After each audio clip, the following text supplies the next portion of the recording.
Now, Storm Team 4 with Central Ohio's most accurate forecast. Starting off a little chillier this Wednesday. It was hard to get up this morning. I had to bring on an extra blanket last night, and then I didn't want to face the cold. It was tough. A difficult Wednesday indeed. It was hard. But here's the thing, it's just going to keep on doing this as we go throughout the rest of our Wednesday. Plenty of clouds across the entire state of Ohio.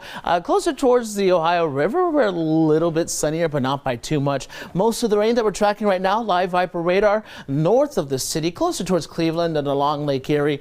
There is a small chance that we'll see some of those light showers drop closer towards us here within central Ohio as the day goes on. Otherwise, just keeping things pretty gloomy outside at the moment. 49 degrees here within the city with that wind coming out of the southwest of 14 miles an hour. 49 as well in Lancaster and Circleville, 48 in Delaware, 47 in Newark. And of course, we're still keeping an eye on those wind gusts. A lot of our winds gusting above 25 miles an hour throughout a good portion of central Ohio.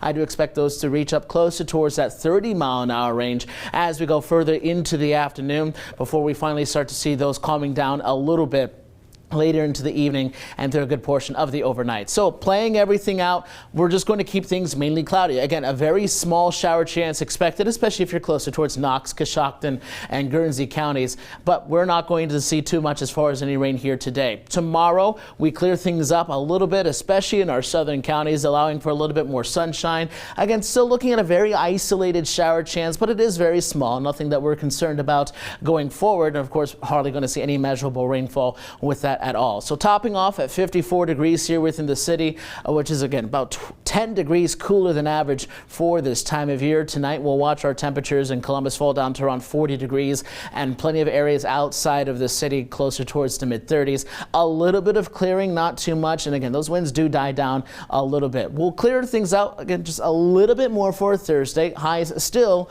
only reaching the mid 50s, but then once we go from Thursday night towards Friday morning and Friday night into Saturday morning with clearer skies throughout the region, we'll watch those temperatures drop even more, allowing for good areas of patchy frost, especially the further out you are from Columbus and especially in our eastern counties. And that as we see a little bit more sunshine, especially on Friday as the center of high pressure builds up over the region Friday into Saturday. So we're still keeping things pretty dry for football Friday night. Certainly some good news there, undefeated for the regular season as far as dry football games go. And with the Buckeyes on a bye week, plenty of time to be outside and still just need to bundle up as we stay in the mid to upper 50s throughout the rest of this week. Next week, we do see some changes move their way into central Ohio by way of temperatures returning into the low and then mid 60s throughout the region. Not tracking too much as far as any extra rain showers throughout the rest of the 7-day forecast, with one exception. I am tracking some shower chances